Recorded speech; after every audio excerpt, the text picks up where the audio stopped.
सोचिए, एक तरफ है एक बहुत बड़ी, बहुत ताकतवर कॉरपोरेशन जिसका लीडर एक जीनियस है, और दूसरी तरफ एक ऐसा राज जो अगर खुल गया ना तो सचमुच दुनिया को हिला कर रख देगा। कभी कभी होता यह है कि इंसानियत को बचाने के नाम पर कुछ लोग ऐसी हदें पार कर जाते हैं जिनके बारे में हम सोच भी नहीं सकते। तो आइए आज पर्दा उठाते हैं लाइफ फाउंडेशन के इसी गहरे राज से।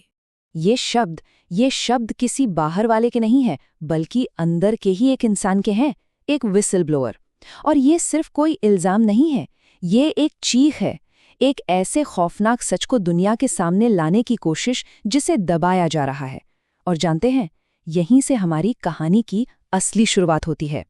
तो सबसे पहले ये समझते हैं कि आखिर ये इतना संगीन इल्जाम है क्या, और इस पूरी कहानी में कौन कौन शामिल है।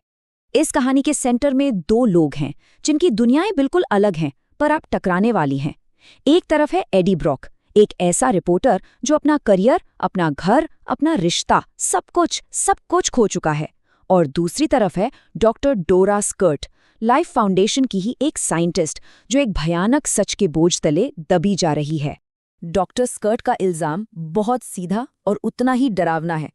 वो कहती हैं कि लाइफ फाउंडेशन का हेड कार्ल्टन ड्रेक जानलेवा एक्सपेरिमेंट्स कर रहा है, और अपने एक्सपेरिमेंट्स के लिए वो किसे चुन रहा है?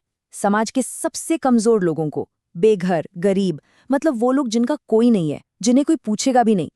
वो उनसे कुछ ऐसे अग्रीमेंट साइन करवा रहा है जिनके बारे में उन्हें कुछ पता ही नहीं, और फिर उन्हें सीधे सीधे मौत के मुंह में धकेल रहा है। लेकिन जब डॉक्टर स्कर्ट मदद के लिए एडी के पास आती है तो वो हिचकिचाता है। क्यों?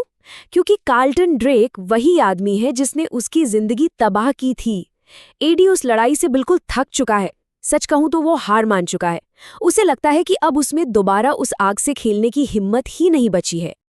अब यहाँ एक बहुत बड़ा सवाल उठता है। अगर ये इल्जाम सच हैं, तो इतना बड़ा, इतना कामयाब इंसान इतना भयानक काम आखिर कर क्यों रहा है? इसका जवाब आपको शायद हैरान कर दे, क्योंकि उसके इरादे नेक लगते हैं, पर तरीके बेहद खौफनाक हैं। कार्ल्टन ड्रेक की नज़र में इंसानियत का भविष्य बिल्कुल अंधकार में है। हमारी दुनिया वो बढ़ती आबादी और क्लाइमेट चेंज के बोझ तले दब रही है। उसे इस बात का यकीन हो चुका है कि धरती का अंत बहुत करीब है और उसे कोई रोक नहीं सकता। तो इस आने वाली तबाही का ड्रेक के पास हल क्या है? क्या ये सच में विज्ञान है या बस पागलपन? उसका मानना है कि इंसानियत को बचाने का सिर्फ और सिर्फ एक ही रास्ता है, इस पृथ्वी को छोड़ देना और अंतरिक्ष में दूसरे ग्रहों पर एक नया घर बसाना। लेकिन सोचिए, किसी दूसरे ग्रह पर जिंदा रहने के लिए इंसानों को बदलना होगा। और यहीं से ड्रेक के मिशन का सबसे अजीब और खतरनाक पहलू सामने आता है। यहीं पर होती है सिम्बियोट्स की एंट्री।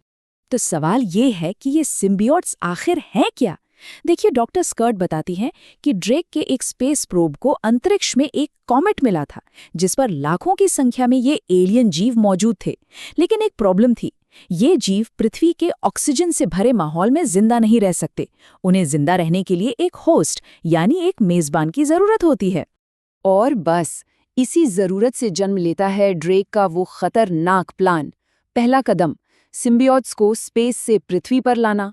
दूसरा कदम, उनके लिए सही इंसानी मेजबान खोजना। तीसरा, इंसान और सिम्बियोट को जबरदस्ती एक होने पर मजबूर करना। और आखिरी कदम, एक ऐसी हाइब्रिड प्रजाति तैयार करना जो अंतरिक्ष के जानलेवा हालात में भी सांस ले सके। एडी की तरह ही हर किसी के मन में यही सवाल उठता है। ये तो सरासर पागलपन है, इसका कोई साइंटिफिक आधार नहीं है। ड्रेक बस इंसानों की बलि चढ़ा रहा है, सिर्फ ये देखने के लिए कि कौन सा इंसान सिम्बियोट के साथ मैच करता है और कौन नहीं। तो अब चलिए उस सच का सामना करते हैं जिसे एडी ब्रॉक ने अपनी आंखों से देखा जब वो सबूत इकट्ठा करने के लिए लाइफ फाउंडेशन की उस खुफिया लैब के अंदर गया।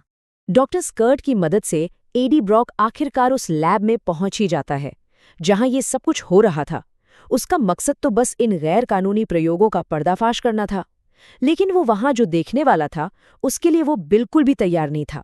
अंदर उसे मारिया नाम की एक बेघर औरत मिलती है जो एक शीशे के कमरे में बंद है। उसकी आंखों में खौफ और उसकी आवाज में एक बेबसी। वो एडी से मदद की गुहार लगा रही है। वो चेहरा है उन अनगिनत बेकसूर लोगों का जिन्हें ड्रेक के महान मिशन के नाम पर कुर्बान किया जा रहा था। वहाँ होता ये है कि जब किसी इंसान और सिम्बियोट का शरीर मेल नहीं खाता तो नतीजा जानलेवा होता है। सिम्बियोट को होस्ट के शरीर में डाला जाता है, शरीर उस बाहरी जीव को रिजेक्ट कर देता है और आखिर में होस्ट की तड़प तड़प कर मौत हो जाती है। ये कोई एक्सपेरिमेंट नहीं है, ये एक सोचा समझा कत्ल है, बार बार। और तभी अलार्म बज उठता है। एडी ब्रॉक पकड़ा गया है। पूरी लैब में अफरा तफरी मच जाती है और अब ये सिर्फ सच को बाहर लाने की लड़ाई नहीं बल्कि जिंदा बचने की लड़ाई बन चुकी है।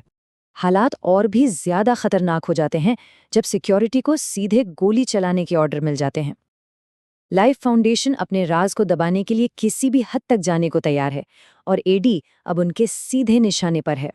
ये सब हमें एक बहुत बड़ी और मुश्किल सवाल पर लाकर खड़ा कर देता है।